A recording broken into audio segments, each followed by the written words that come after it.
Hello everyone, today's poem is 出塞 by Wang Changling, a very famous frontier and fortress poetry.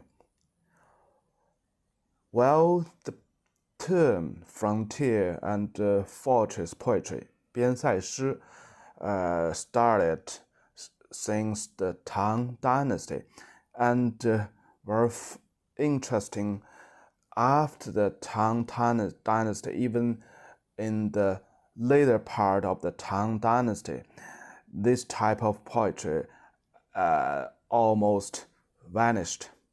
And yet, this type of poetry actually is deeply rooted since the poetry started in China, the Book of Songs, 诗经.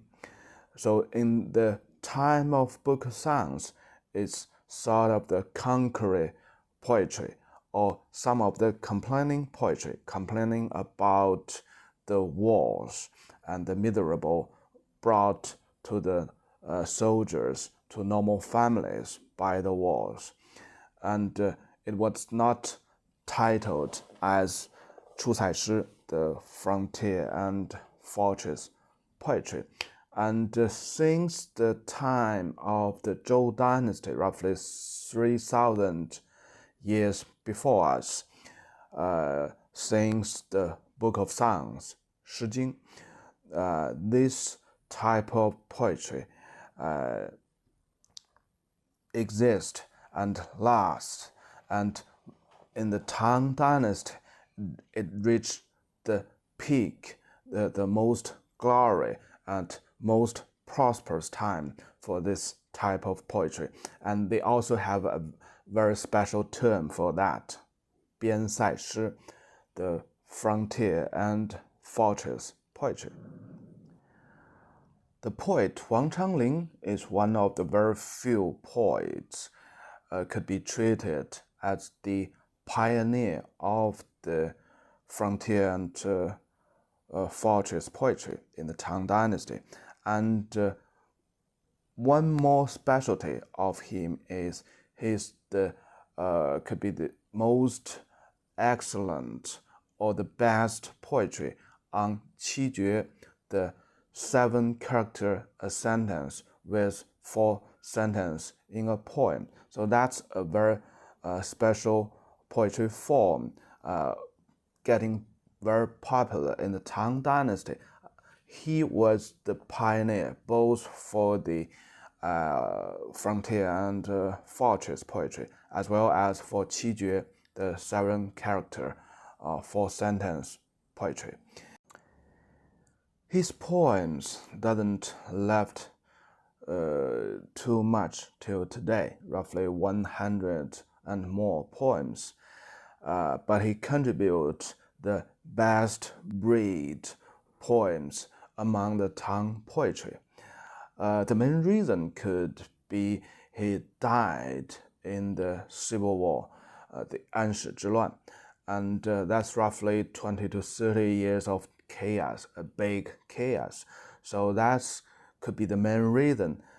The majority of his poems was lost because nobody cares about the poems in the time of war. Everybody's life was in danger, and a lot of his best friends may died or getting poor, because in the Tang dynasty the poems normally was kept by the poet himself. He made a collection and he need to spend some time and money to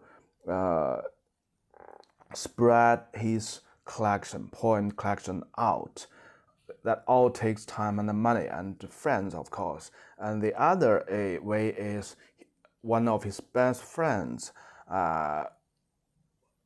will do the work before he died or after he died. So that's the basic two means how the Tang poems was kept through dynasties, through chaos. Now let's look at this poem. 出塞 Wang Changling. 秦时明月汉时关，万里长征人未还。但使龙城飞将在，不教胡马度阴山。So there's a lot of the terms about dynasty, places names, but all these terms are quite popular and familiar words for Chinese because the frontier and fortress poetry is a must to read poetry for Chinese, and this poem, and especially all those terms used in this poem, is the best read among them, is a must read as well. So whenever the Tang people talk about the frontier things or the conquering things, they always like to borrow the things or names in the Han dynasty.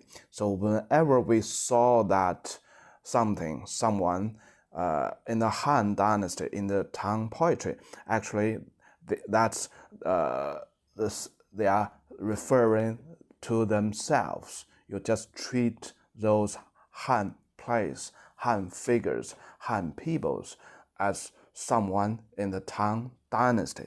So that's quite easy to understand the first sentence. 秦时明月汉时关. So the bright moon in the Qin dynasty and the fortress gateways in the Han dynasty. So there's also a writing technique in this sentence. It using the writing technique so-called 互文. So in the surface, it just told us, look at the bright moon in the Qin dynasty and the fortress gateway in the Han dynasty. But actually, this is a generally referring. So if I translate in its full meanings, it's just like this. The bright moon in the Qin and Han dynasty, the fortress gateway in the Qin and Han dynasty.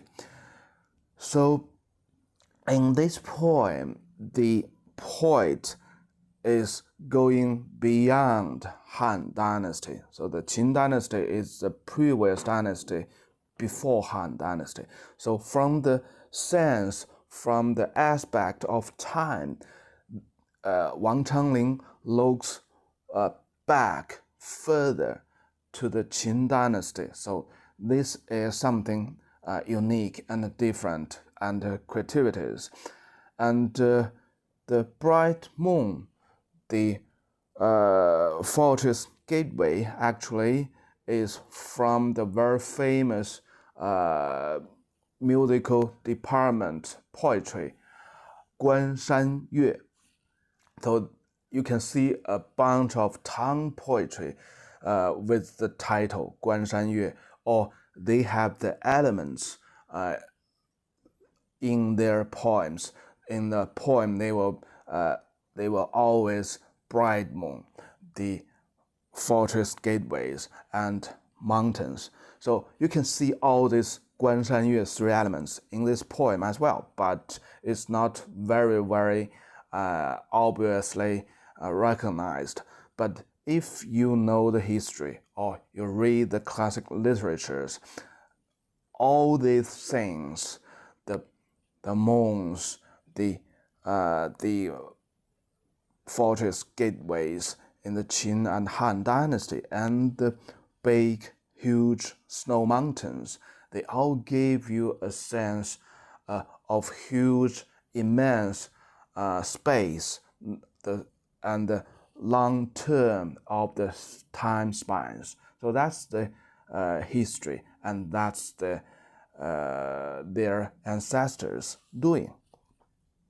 Okay, let's see the second sentence.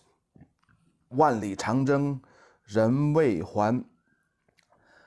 So the frontiers are 10,000 miles away, and the soldiers they never have a chance to come back.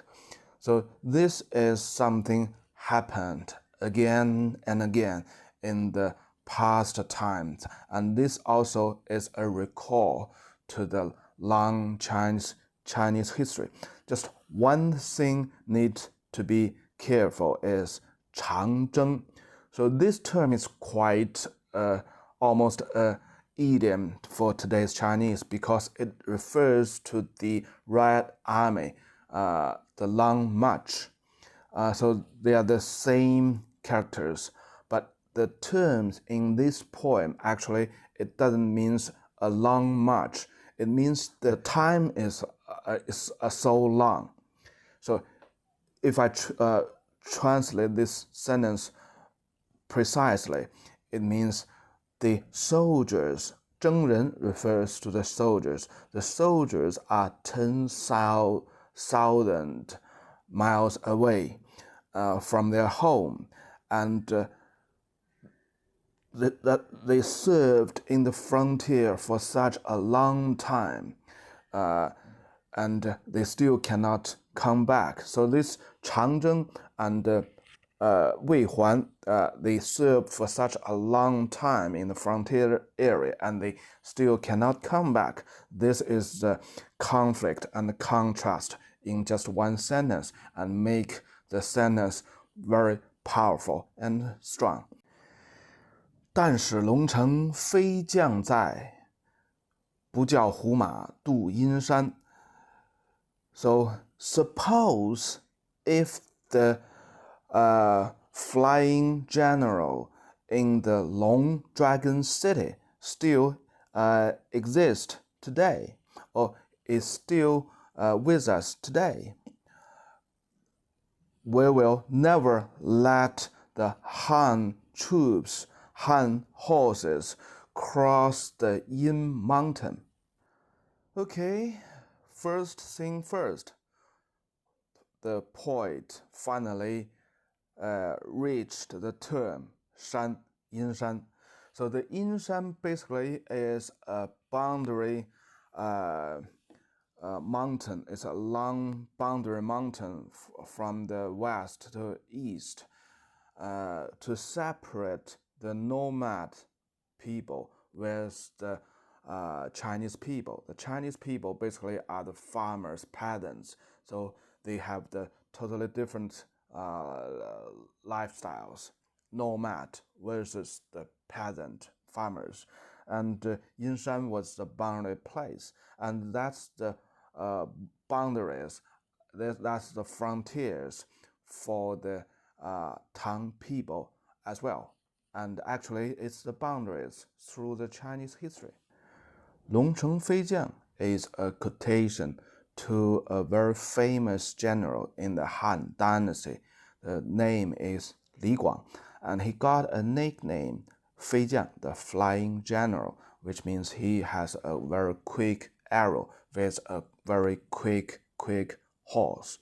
And the place is the Dragon City, which is Lulong City, and it's in the northeast part of China today, and it's a little bit south to the Yin Mountain. The beauty of this poem is the poet started with a very broad and long-term view regarding the history and regarding the huge space and distance, 10,000 miles. And he signed a little bit the soldiers was assigned in the frontiers for almost all his life, and he still cannot come back. What a sad life for them.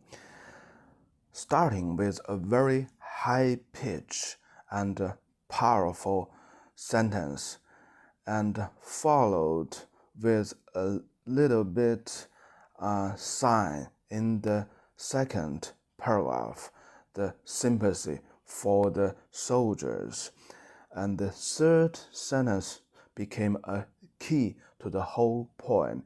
Either the poet writes much lower pitch and make the poem like a very negative poem with very negative tones through the whole poem, or either the poet change the way of writing and try to say something else, because the first sentence, the pitch of the first sentence so high, it's hard to over pitch the first sentence. He had to change in another way and try to find a method and make the whole poem positive and even with a much higher pitch than the first sentence. So this is the way the Tang poets write the Qijue, the 7-character 4-sentence poem, and their technique was so-called 兴、承、转、和.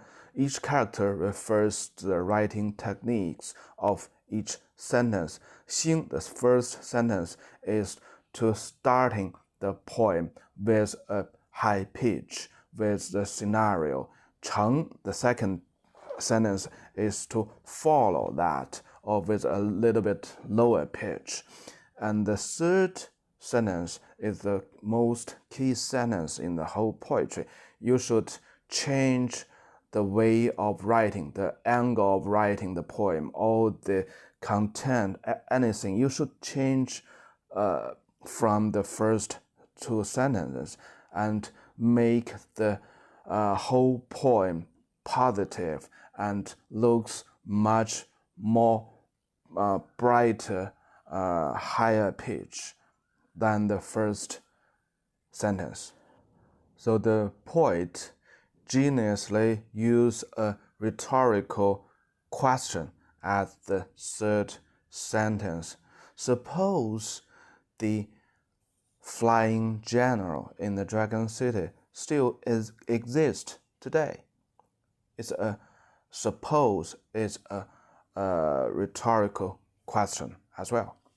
And in that situation, we will not let the Han troops cross over the Yin Mountain. Don't let the Han troops cross the Yin Mountain means to guard the boundaries, to keep the nation, to keep the country safe from the invasions. That's the wishes of every Tang people, and that also answers the issue or the pains of the soldiers. They served such a long time, even on the cost of their lives. The purpose, the ultimate goal is to guard the homeland, to prevent the Han troops. In my personal view, the third and fourth sentence is a little bit weak compared to the first sentence. Even from the writing part, the poet changed the writings angles, even changed the sentence patterns as an assumption, as a rhetorical questions. That's a big change from the first 2 sentences. But from the meaning part, it's a little bit lower pitch or conservative. So this normally is not very well received by the Chinese poetry series. You should be going higher and higher. So you can make a comparison to another very most famous Tang poetry, 登鹳雀楼, and keep your focus on the first sentence and the third and fourth sentence and try to figure out and feel the pitches, feel the feelings. It started very high and how it's ended with the third and fourth sentence, how the feelings of the pitches go higher or just a bit lower compared to the first sentence. A good poem not only relies on the excellent writing techniques, but relies on the content and the feelings it expressed. This poem expressed the heroic spirits of the Tang troops, of the Tang generals, but it should be masculine, it should be bold, it should be strong and powerful. That's basically the mainstream in the Tang frontier and fortress poetries. But anyhow, this poem started with a very, very high pitch, but with the ending, it's getting a little bit lower pitch. So that's a little bit shortcoming for this poem. The ending of this poem is quite special and unique. It ends the whole poem with a rhetoric question and an assumption. The third and fourth sentence is all assumptions. It's all of the mindset, thinkings in one's brain. So when you read the poems, normally you will be limited or focused on the scenarios depicted in the poems, and at the ending you will be stay where the scenario at. And with this ending, from the third sentence, actually everything is a recall to the past dynasty, and everything is an assumption. So when you read these assumptions, the assumption will be bounced back and forth in your mindset, and this makes the feeling last, not just ended with the last sentence. This is a very special writing. Okay, that's for today, and I wish you enjoy it. Bye bye.